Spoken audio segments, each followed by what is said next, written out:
Ауылда енді рахат, е? Айтпа. Ассалаумағалейкум, жігіттер. Уалейкумассалам, аға, қалайсыз? Қалайсыңдар? Не алып жүрсіңдер? Аға, біз қаладан келгенбіз. Бәсе түрлерін таныс емес.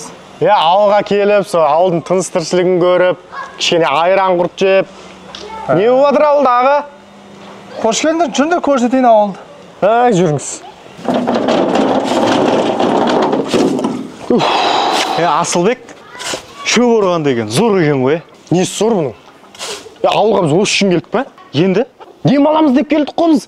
Айран құрт жеп, табиғатқа шығып, рыбалкаға барып, таза ауадан миымыз демалтамыз ба десек, ана кісі де жұмысқа жегіп қойған несі?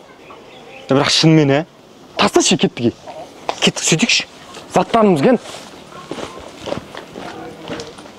Кеттік. Ағып жүрміз. Қағаз ітіп баратсыңдар?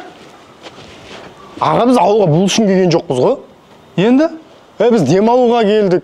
Рыбалкаға тау, тастарды, табиғатты көрсетема десек, жұмысқа сақ қойдыңыз ғой. Көрсетем ғой оның бәрін. Бұл бірінші этап қой. Қойш? Мақұл, бұдан кейін не бар ал? Тауға шығамыз, жаңа балыққа барамыз. Не? Бірақ платный оның бәрі. Охо, болды ғой, төлейміз ғой, сол айтпайсың бағаны ал бер. Қазір мен. Бірақ бұл жерде сет ұстамай тұр екен да? Міне сет ұстады. Қазір биноманға кірем да, успешный сделка істеймін, сосын сізге төлеймін аға. Бұл флотболынан білем ғой мен. Қойш? Өткізу ағам 2 ай болды, бірақ дым түсінбедім. Ішінде ана биномо блок дегені бар екен, содан көріп түсініп алдым. Аға, дамып кетіпсіз ғой, мен сізде телефон жоқ деп ойлап жүрмін. Болды, профессионалдың қалай жұмыс істейтінін көрсеңізші, мен құр трейдингпен айналыспаймын. Еще үйретемін ғой өзім телеграм каналымда. Мына қараңыздар. Вот, әне. Болды, сізге төлейміз. Ары қарай рыбалка бар шығар енді? Бар, жүр, бәрін көрсетемін. Секіреміз ба? Абайлап түсіндір, кеттік. Бопты, кеттік. Жайшы.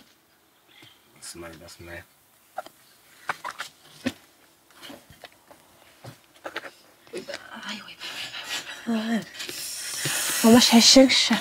Құймаңдар, іштенке құймаңдаршы маған. Ойбай. Іштенке істемеңдер, артық енді майлы деген нәрселер құтқындар енді. Доктор айтты ғой, голод, холод и покой деді ғой. Диета ұстау керек дейді, майлы жеуге болмайды дейді.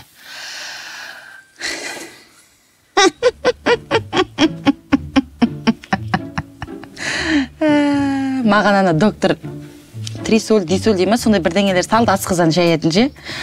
Зүлпанға 3 рет клизма жасады ғой, шыңғыртайып, көзін дұп-тымалақ қып білмеймін. Или ана менен бит-бит жүрген кезде, ет турап атқан кезде өліп жеген ба, еттен болып тұрған не болса да енді. Тойымсызданып, менің жаным кіріп мына жақтан.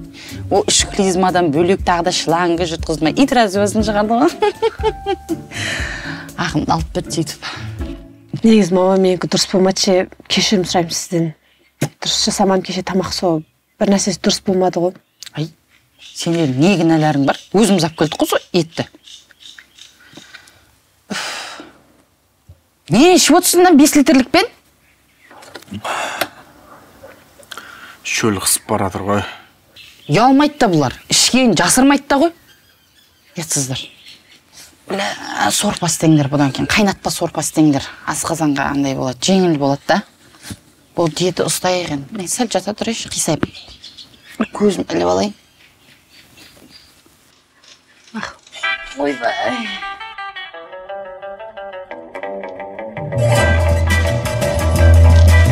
Астыма мінген атым Динадушка Шабамын көңіл ашып немін үшке Не стоит на свете жить етуге Азырақ ойнап күлмей маладушка Зулқияй, ұрқияй, қатирай, сағирай Күлзипай, назирай, женағимай, бәдимай Ойбай, асжақ Жан деймін да? Сен құдай қалса тойымыз болады. Тойымызды мощный бір ресторанда істеп, 400 адамдай шақырып, туысқан, бауырларымыз, достарымыз барлығы бізге қарап тұрады.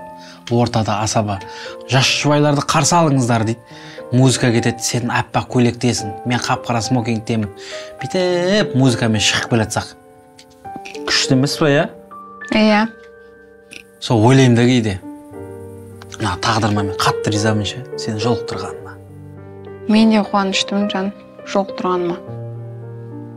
Не ғой, Жан? Иә.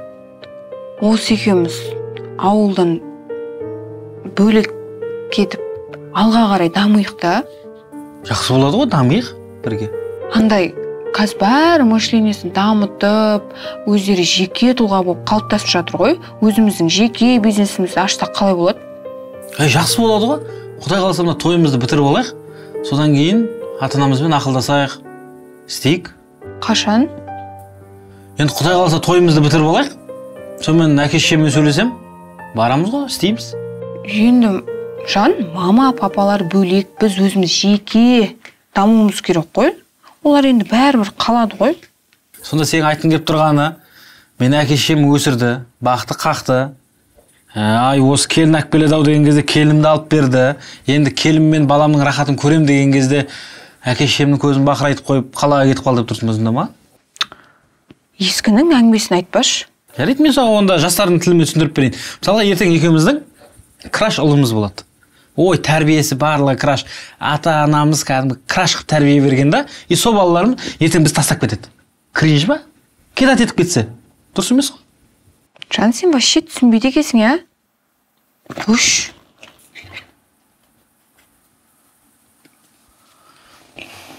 Әке-шешем тастап кетті. Қалай болады?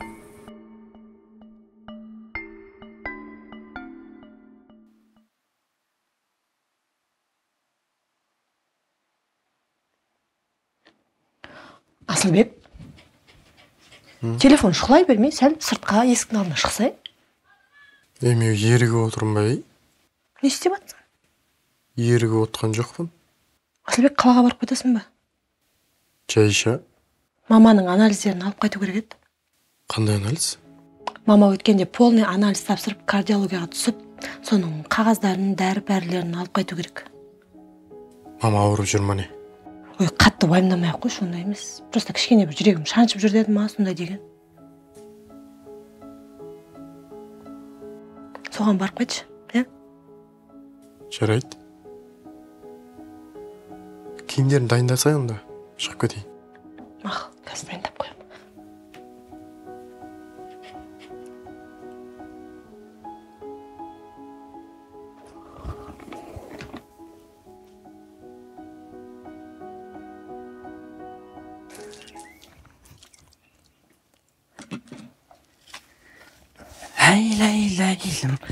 Лайлайлайлым. Не істеп жатсың, келін? Сыпырып жатырмын. Ана жерлерді кішкене батырып сыпырасың ғой, мақма? Көз әдемі болады, таза болады да. Аха. Жоқ, олай емес, Мариано. Сыпырғың дәута сенің. Кішкене батырыңқырап сыпыр да, дәутастар бетіне қап кетеді да, майда қоқым астына қап кетеді айтпесе. Мақма? Ана бұрыштар қап кетпесін, кішкене тарт сыпырасың ғой. Ой, олай емес, Мария. Кішкене батырыңқырап сыпыр, біз кезінде қалай сыпыратын екенбіз? Ана басынан, мына басынан бұрыш-бұрышына қалдырмай сыпырғыңда ғой, батырып сыпыр. Ой, олай емес, кішкене біз кезінде қалай сыпыратын ек, кішкене басып сыпырсай, шаңғытпай, әдемі қылып. Ашуланбай сыпырсай, кішкене ашуланбай. Может, мам, өзің сыпырасыз? Ойбай, өзің сыпырасыз дегеніз? Келдік міндетін ғой сен, сыпырым керексің. Сен тұрғанда мен сыпырам ба енді? Дұрыстап сыпыр. Ашуланбай, міндетсінбей. Өзің сыпырмаңыз керек болса. Ой, тоба. 18-ші кабинетте Рыспаева Айгүл деген медсестра бар. Соған барасында анализдерім қорытындысын алып, 21-ші кабинетке кардиология деп жазылып тұрады. Соған апарып таста. Сөйтіп айт, мамам ертең келеді сізге көрінуге деп айтып кет, мақыл. Ұмытқан жоқсың ба? 18-ші кабинет, 21 кардиология. Болды. Жақсы онда. Давайте, келем ғой, сағынбаңыздар. Сағынбаңыздар деген еш жаманшылық шақырып. Мынау тұрған Шымкентке барасында келесің.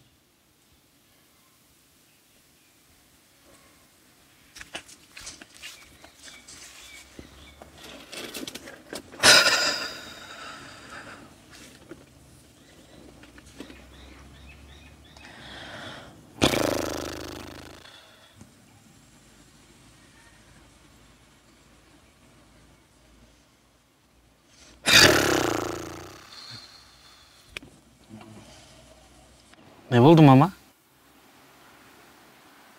Уфылдеп. Не болды? Естіп отырып қой.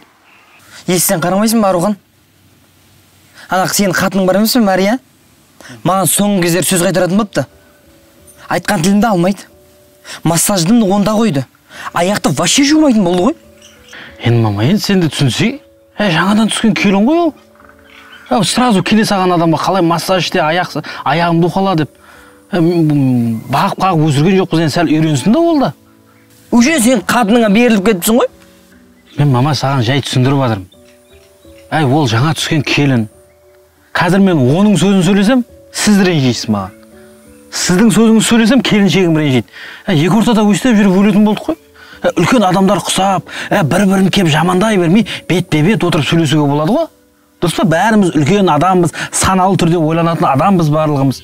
Бір-біріміздің сыртынан жамандап жүре бергенше, семьямыз сақтап қалайық деп дәл осылай отырып бет-бе-бет сөйлесек болады ғой. Қашан шешеміз соны үлкен семьялар құсап?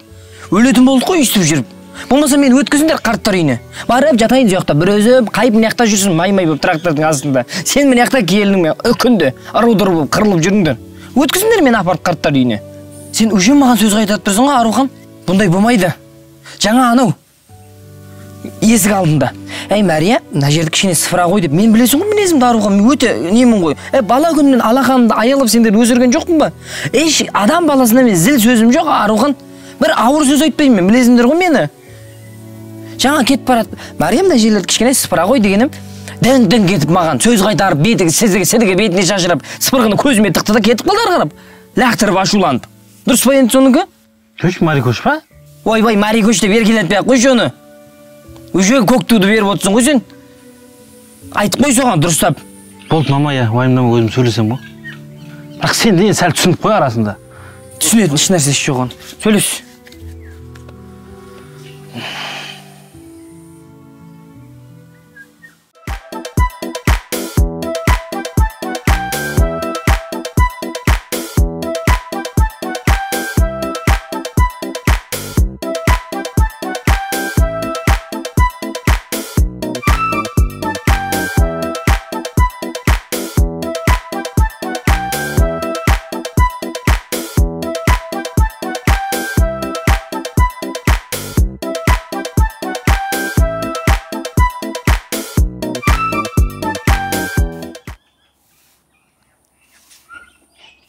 Мария?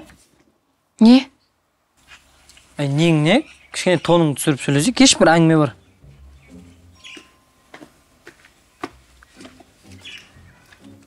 Тыңдап тұрмын. Ойбай, тыңдап тұрмын деп қолыңды бүйіріңе тақап өйтіп не аңмай. Енеңмін ғой кішкене сыпайылақ болсай. Ойбай, мына үкілесің жаман ғой сенің, Мария. Білесің ба, мен Арухан екеуіңді қандай жақсы көретінімді? Арухан менің жалғыз ұлым. Сен менің қызымдай болып кеткен келінімсің. Бұл қара шаңырақ біле білсең. Сен енемнің көңілін тауып жүрім, арқасынан массаж істеп, аяғын жуып жүрім деп, енемнің көңілін алдап, Аруханмен бөлек шығам деп жүрген, сондай ойда жүрген шығарсың. Ондай ойдан аулақ бол, Мария, мен саған айтайын. Бұл қара шаңырақ. Сен Аруханды сүйіп қосылдың ба, осы жерде қаласың, осы жерде тұрасың. Вообще-то сенің семіз ақмақ оңыңа сүйіп қосылған жоқпын. Тіпті біз жақындасқан да жоқпыз. Қалай сен? Өткендек сіз мама деп жүргендердің қаяқта қалды? Қандай қабақ менің ұлым? Тепсе темір үзетін жіптіктей айналай, мынау іске жігіт менің балам. Біле білсең. Сүймесең неге тидің онда, Неге тидің Аруханға? Артынан жүгіріп оның. Қайдан ғана қосылдың сен оған? Қайдан ғана таныстыңдар омен? Сен нормальный келін бола алмайсың. Бола алам. Бола алмайсың, кім алады сен? Кім алады дейсің ба? Осыдан қара шыққым шат алдынан соған шығып кетем байға. Шығып кет. Кетем. Кет. Вообще-то оған басыңды қатырмай қош, түсіндің ба? Дұрыстап сөйле, айналайын. Короче, айналайын. Әулеттеріңмен бірге құрып кетіңдер шары. Дымдарың да жоқ, нормально тамақтана да алмайсыңдар. Кетіңдер шпар. Ертең бітеді барлық кім біледі қақтырмайсың ғой. Табылады, по-любому табылады ғой өзім. Ертең табылады. Тек жосқа сындырып бізде болар ше.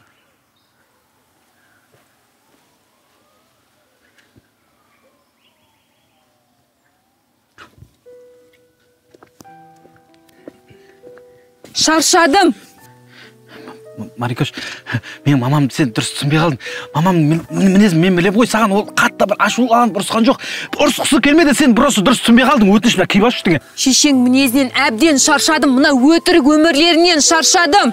Ауылда нағыз шынайы адамдардың барлығы ауылда емес пе? Сендер отырасыңдар Инстаграмда, ТикТокта, қайдағы жоқ турецкий актерларды көріп, шын өмір деген ондай емес қой, Марикош. Өтініш, мені кешірші, анамды да кешірші, өтініш киіп алшы деген. Мен тастап кетпеші. Ауылда тұра алмаймын, түсінбейсің ба? Қалада нормальный өмір сүргім келеді. Сен просто дұрыс, мен қазір саған сөзімді мен жеткізе алмай тұрмын. Марикош, мен өтініш тастап кетпеші, мен үстіге киіп алшы, мінекей, қолыңа ұсташы. Өтініш, екеуміз білесің ғой, кездескен кезде мен сені бірден жақсы көріп қалдым. Сенің каждый менің қасымда отырып шай құйып бергенің, қасымда отырғаның, сенің исің барлығы маған ұнайды қатты. Марикош, киіп алшы, мінекей. Арухан, қалай түсінбейсің? Шынымды айтайын ба? Мен сені сүймеймін. Сүйген де емеспін. Шынымды айтсам, сенен жиіркенем. Сен қалай ойладың? Екеуміз теңбіз деп ойладың ба? Жиіркенем? Мария, театр ойнап біттің ба? Кеттік.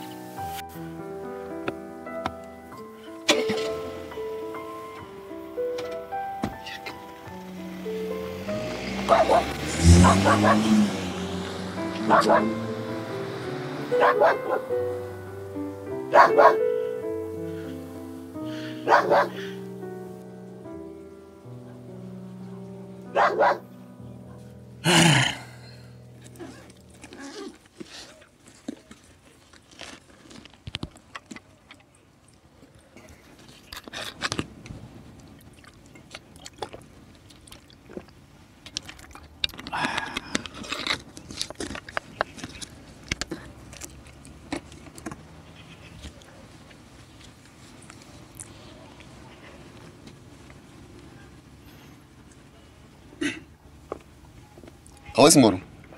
Ассалаумалейкум. Ассалаумалейкум. Есірткіге қарсы күрес бөлімінен Зеберхан Шырынхан. Кішкене тексеріс жүріп жатыр еді мына жерде. Жеке куәлігіңіз бола ма?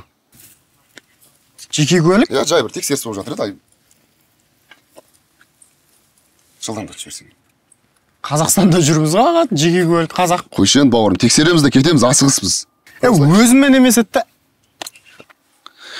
Иінің айтасыш, иініңді айтасыш. Болды. 01, 00, 01, 20, 501, 350. Ташкенбай Асылбек. Иә. Түлкібастың тумасы. Иә, Түлкібастан. Жақсы.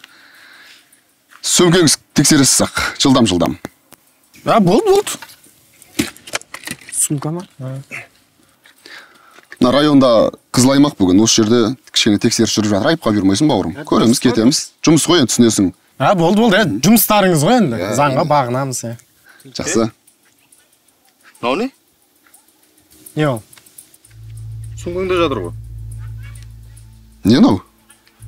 Білмеймін. Есірткі ма? Дәрі ма? Аспирин шығар? Қайдағы аспирин? Көзі соқыр ма не? Ойнап тұрсың ба? Сен не? Көрерсің ба? Жоқ ой, братан. Әлде закладчиксың ба? Не ол закладчик? Жоқ ой, мен даже ішпеймін де, шекпеймін де, о, братан. Жүрші. Қойыңыздар, Алдап тұрсың ба? Жіберсең ана суымда болай. Биыл банкыдан помидор мен бәдіренді араластырып жабайық. Сосын сетсебелер жабайықшы. Жемейсіңдер де ғой соны. Рахатын Зүлфан көреді. Тамаққа қосайын, анаған қосайын, бере тұрш дейді, одан кейін қонақтардың алдына қойып отырады.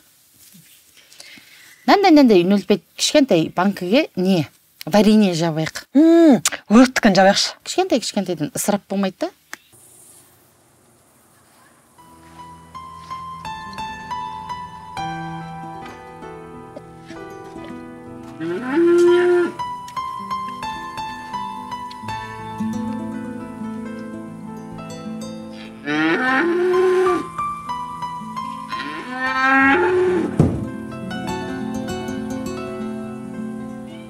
Братан, жіберсе, братан. Жапшы аузыңды. Не кемес деп отырмын ғой саған, братан. Қалай кемес, ей? Болды, жібер, братан. Өтті шаруаң сен.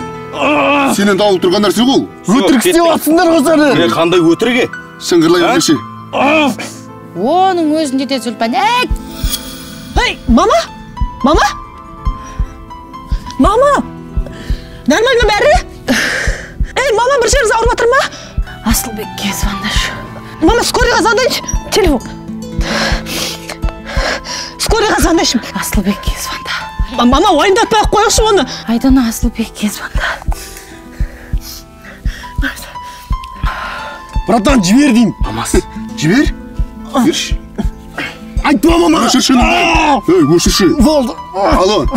Алло, Асылбек. Балаңыз мына жерде есірткімен күдікті болып ұсталып тұр. Күдікті? Ей, мама, не болды сізге, мама, тұрмышы. Мама, не болып қалды сізге, мама? Мама, тұрмышы, оны ізден, мама. Мама, тұрмышы. Öyle mama? Ne oldu? Асылбек? Ау? Ой, Алла. Ой, бармай. Неше сағат ұйықтадым мен? Bir 15 minut pa. Bir mızgı aldınız o. Ой, бармай, 15 күн ұйықтағандай болдым ба? Айдана, сорпа істеме. Неге? Жет желпек тарады. Майлығып, жет желпек. 14 желпек қылшы. 14. 40 бәрін таратайықшы. Больницаға түсіп қайта жаман түс көріп. Біреу, бір бәле істеп жүрген жоқ па шетімізден?